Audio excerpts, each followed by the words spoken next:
Hello everyone, today we are going to learn basic Krita tutorials how to use hex color.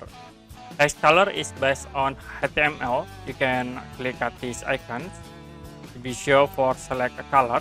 Now if you want to use hex color, like I will set the color into black, you can type in it. I will set into 0 6 times and you can press enter. So it will be automatically create the black color. If you want to set for red color, you can set into double F and 0. Click OK. It will be set into red color. So if you want to use hex, you can click at these icons and then you can set for the color name code. Okay, that's it for basic Krita tutorials how to use hex color. And if you have any question about this tutorial, you can comment below this video.